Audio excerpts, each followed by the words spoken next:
아침 목소리 오신 여러분들을 환영하고 축복합니다. 오늘은 복 얻는 삶, 저주 받는 삶이라는 제목 가지고 시편 128편부터 129편까지 말씀을 함께 살펴봤으면 좋겠습니다. 먼저 시편 128편 1절부터 3절까지 말씀 같이 한번 읽어볼까요? 여호와를 경외하며 그의 길을 걷는 자마다 복이 있도다. 내가 내 손이 수고한 대로 먹을 것이라. 내가 복되고 형통하리로다. 내 집 안방에 있는 내 아내는 결실한 포도나무 같으며 내 식탁에 둘러앉은 자식들은 어린 감람나무 같으리로다. 네. 오늘 본문에 보면 여호와를 경외하는 자는 경외하며 그 길을 걷는 자는 복이 있도다라고 이야기를 합니다. 그래서 이 시편 128편의 주제는 뭐냐면 여호와를 경외하며 그 길을 걷는 자가 누리게 되는 복이 어떤 복이 있는지 쭉 나열하고 있는 거예요. 그런데 여기서 경외하다, 이 경외하다는 단어는 조금 독특한 단어죠. 이 경외하다는 단어는 단순한 두려움을 의미하는 게 아닙니다. 두려움을 넘어서 정말 하나님의 하나님 되심을 인정하고 하나님을 삶의 주인으로 고백하며 그분을 진심으로 정말 존경하며 그분의 말씀에 순종하는 삶, 그것이 바로 경외하는 것. 그래서 오늘 시편에는 단순히 경외한다라고 표현하지 않고 경외하며 그 길을 걷는 자. 그래서 정말 우리가 하나님을 경외한다면 하나님의 말씀에 순종하게 되어 있는 것. 그래서 하나님을 경외하고 정말 하나님을 두려워하고 하나님께 순종하는 자에게 누리는 복에 대해서 이야기를 하고 있는 거죠. 그렇다면 하나님을 경외하며 그 길을 걷는 자가 누리는 복은 무엇일까요? 먼저 이렇게 이야기해요. 내가 내 손이 수고한 대로 먹을 것이다 라고 이야기합니다. 내 손이 수고한 대로 먹을 것이다. 땀 흘린 만큼 수고한 만큼 네가 거두게 될 것이다 라고 이야기를 하는 거예요. 물론 이렇게 생각할 수도 있겠죠. 이게 무슨 복이냐라고 생각할 수도 있어요. 아니 수고한 만큼 거두는 게 뭐가 복입니까? 라고 이야기할 수도 있습니다. 하지만 그렇지 않아요. 여러분 우리 자녀들이 수능 시험 본다고 생각해 보세요. 수능 시험 볼 때 정말 내가 가진 실력은 100인데 100만큼 실력 발휘 못하고 시험을 못 보는 경우들이 얼마나 많아요. 여러분 내가 가진 실력이 100인데 100만큼 성적을 받고 실력 발휘를 하고 얻는 것 그거 쉬운 문제 아닙니다. 그래서 우리가 기도하는 거 아니에요? 수능 보기 전에. 우리 아이들 실수하지 말고 자기 실력 다 발휘하게 해달라고. 우리가 기도하는 거. 그래서 우리가 땀 흘려 수고한 것들을 하나님께서 다 거두게 할 것이다. 이것이 놀라운 복인지 알아야 돼. 뿐만 아니에요. 네가 뭐라고 그러냐면 네가 손으로 수고한 것을 다 먹을 것이다. 또한 내가 복되고 형통할 것이다. 라고 이야기해요. 우리가 정말 하나님을 경외하고 그 길을 올 때 우리가 형통하게 될 것이다 라고 이야기를 합니다. 그런데 우리가 조심해야 될 게 뭐냐면 이 형통이란 단어예요. 이 형통이란 단어는 만사형통가, 그러니까 모든 것이 잘 된다 이런 의미는 아니에요. 이 형통이란 건 뭐냐? 하나님의 계획이 우리 삶 가운데 이루어질 것이다 라는 거. 물론 하나님의 계획은 어떻습니까? 선하시죠. 우리 하나님은 선하십니다. 그래서 자녀가 잘 되길 바라는 것처럼 우리에게 선한 계획이 있어요. 그 선한 계획이 너희 삶 가운데 이루어질 것이다. 그래서 우리가 하나님이 우리를 향한 선한 계획이 있습니다. 이 계획이 우리의 삶 가운데 이루어진 것도 어떻게 하면 맛볼 수 있습니까? 우리가 하나님을 경외하고 그 길을 걷는 것. 그러면 우리가 하나님을 경외하고 그 길을 올 때 우리는 손에 수고한 대로 얻을 뿐만 아니라 우리 삶 가운데 하나님의 계획이 이루어진 것들을 맛보게 될 거예요. 그래서 하나님의 선한 그런 계획들을 누리게 될 거예요. 그런데 오늘 본문에선 뭐라고 되냐면 여호와를 경외하고 그 길을 따르는 자의 복이 그러니까 우리 개인에게 주어지는 복뿐만 아니라 우리가 속한 공동체에 주어지는 복으로 확장되어지는 것을 보게 됩니다. 무엇보다도 뭐라고 되냐면 내 집, 내 가정이 뭐 할 거라고요? 복 받을 거라고 그래요. 그래서 안방에 있는 내 아내는 결실한 포도나무 같을 것이고 식탁을 둘러싼 자녀들은 어린 감람나무 같을 것이다 라고 이야기를 합니다. 그래서 그 당시 포도나무나 감람나무는 매우 중요한 농작물이었고 매우 귀히 여기는 나무들이었어요. 그만큼 아내와 자녀들이 복을 받아서 귀한 존재가 될 거라는 거예요. 그래서 결국에 하나님을 우리가 경외하고 그 길을 걷다 보면 어떤 은혜가 있습니까? 우리 개인이 하나님 앞에서 복 받게 될 것 뿐만 아니라 내 집, 내 가정이 복을 받게 될 것이다 라고 시편 저자는 노래하고 있는 겁니다. 뿐만 아니라 계속해서 뭐라고 얘기하냐면 4절과 5절은 이렇게 이야기합니다. 우리 한번 같이 읽어볼까요? 여호와를 경외하는 자는 이같이 복을 얻으리로다. 여호와께서 시온에서 내게 복을 주실지어다. 너는 평생에 예루살렘의 번영을 보며 내 자식의 자식을 볼지어다. 이스라엘에게 평강이 있을지로다. 뭐라고 되는 내 평생에 예루살렘의 번영을 보게 될 것이다. 그들이 속한 공동체, 이스라엘 공동체, 이스라엘 나라, 그들이 속한 공동체의 복을 너가 누리게 될 것이다. 그래서 정말 개인이 하나님 앞에 정말 바르게 살려고 하면 그 가정을 하나님이 축복하십니다. 뿐만 아니라 그 가정을 넘어서 뭘 축복해요? 그가 속한 공동체를 축복하세요. 이것이 하나님의 원리. 여러분, 하나님께서 아브라함에게 소돔과 고모라에 대한 멸망할 것이라는 이야기를 합니다. 그러자 아브라함이 소돔과 고모라를 살려달라고 이야기를 해요. 그때 하나님 답이 뭡니까? 그곳에 의인이 10명만 있어도 그 땅을 살릴 것이다.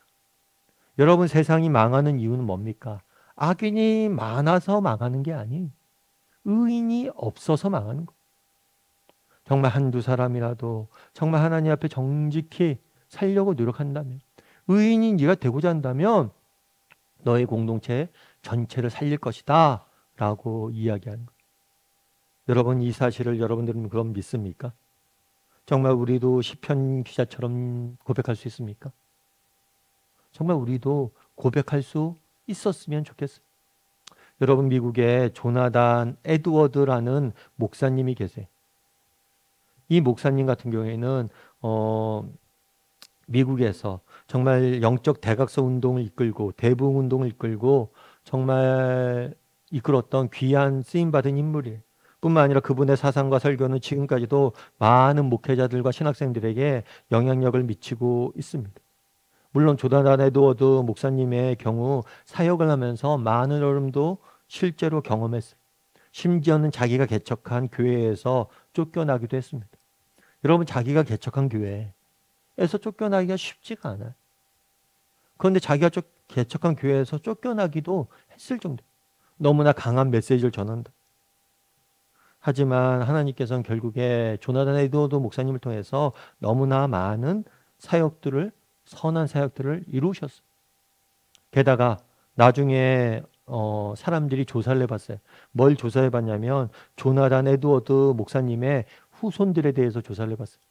그랬더니 조나단 에드워드 목사님 같은 경우에는 11명의 자녀를 뒀는데 그 자녀들을 하나님께서 축복하셨어요. 그래서 그 자녀들의 후손들을 쭉 조사해 보니까 어떤 일이 있었냐면 그 자녀들 중에서 대학 총장이 13명, 교수가 65명, 변호사가 100명, 판사가 30명, 의사가 66명, 부통령, 주지사 등 고위 공무원이 80명. 그래서 1,400명의 자녀들 중에서 30% 이상이 정말 사회와 국가에서 지도자적 역할을 하는 것을 발견하게 된 거예요. 그런데 재미있는 게 뭐냐면 학자들이 뭘 연구했냐면 조나단 에드워드 목사님과 동일한 시기에 같이 있었던 막스 주크라는 그런 사람에 대한 후손들에 대해서 조사를 해봤어요. 이 마크 주크는 그 당시 대단히 유명했던 그런 범죄자였어요. 그런데 이 범죄자의 후손은 전혀 달랐어요. 에드워드 목사님. 여러분, 오늘 본문에 보면 뭐라고 이야기를 하고 있습니까? 정말 너 한 명이 정말 잘했을 때 너 인생이 복받는 것뿐만 아니라 네가 속한 가정과 네가 속한 공동체가 복받게 될 것이다 라고 이야기합니다. 앞서 얘기했던 것처럼 이 나라가 망하는 것은 악인이 많아서가 아니에요. 의인이 부족했어요. 정말 우리가 한 사람이 하나님 앞에서 하나님을 경외하고 바른 길로 걸으려고 노력하잖아요. 나 개인을 떠나서 우리 가정이 뭐예요? 그리고 이 나라가 하나님께서 축복하게 되는 것. 물론 우리 당대에는 조나단 에드워드 목사님처럼 여러 어려움들도 있을 수 있습니다. 여러분, 여러 고난들도 있을 수 있습니다. 하지만 우리의 후손들은 복받게 돼 있는 거예요. 하나님 축복하시게 돼 있는 거예요. 우리나라가 그렇잖아요. 정말 우리나라가 우리 선조들이 얼마나 순교의 피를 흘렸습니까? 지금 우리가 그 복을 받고 있잖아요. 인구의 4분의 1이 기독교인이 되고 이 나라가 이렇게 축복받고 있는 거잖아요. 여러분, 정말 그날의 시편 기자는 노래합니다. 우리가 하나님을 경외하며 그 길을 따라가자. 그러면 하나님께서 우리의 길을 인도하시고 우리의 가정을 살릴 것이고 우리의 나라를 지켜주실 것이다. 우리도 그런 믿음을 가지고 하나님 앞에서 하나님을 경외하며 그 길을 따라 살아가는 사람들이 되었으면 좋겠어요. 그래서 세상에 증거했으면 좋겠어요. 정말 우리가 이렇게 믿음을 가지고 하나님을 따라갔을 때 우리 자녀들을 우리가 속한 공동체를 축복할 것이다. 그렇게 살아가고 세상에 증거할 줄 아는 저나 여러분이 되기를 주님의 이름으로 소원합니다. 우리 함께 기도했으면 좋겠습니다. 기도하실 때 오늘 말씀 기억하면서 기도했으면 좋겠습니다. 정말 그날의 시편 저자가 이야기합니다. 정말 너희가 하나님을 경외하고 그 길을 따라가 봐라. 그럼 너희의 개인의 삶을 축복할 것이고 너희의 가정에 은혜를 베풀 것이고 너희의 가정을 살릴 것이고 이 공동체를 지켜주실 것이다. 우리가 그런 의인이 되기를 하나님 앞에 하나님을 경외하며 하나님의 믿음의 길을 하나님의 앞에 순종하는 삶을 사는 사람이 되게 달라고. 그걸 통해서 우리의 가정을, 우리의 나라를, 우리의 공동체를 살려달라고. 이 시간 오늘 말씀 기억하면서 한 목소리로 같이 기도하도록 하겠습니다. 같이 기도하시겠습니다.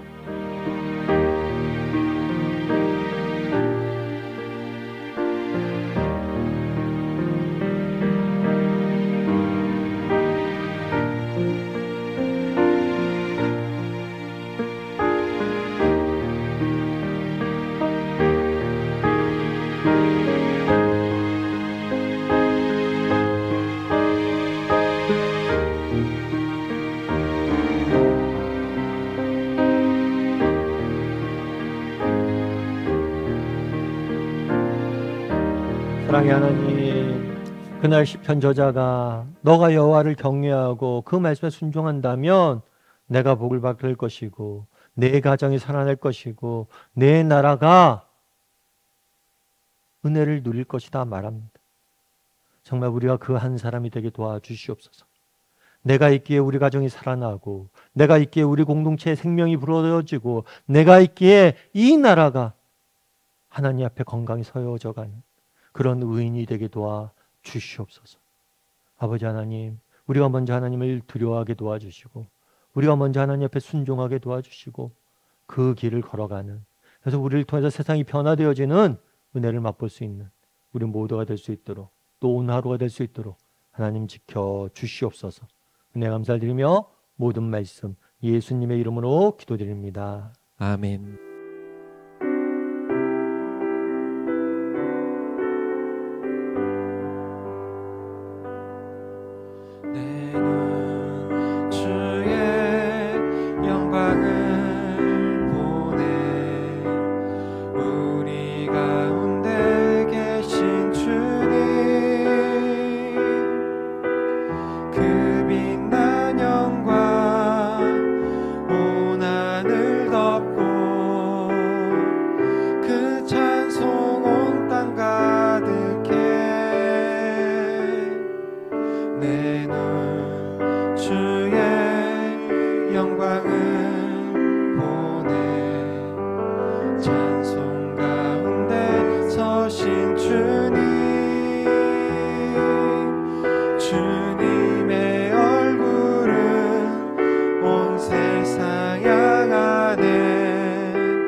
열방 중에서 주를 섬기게 하소서.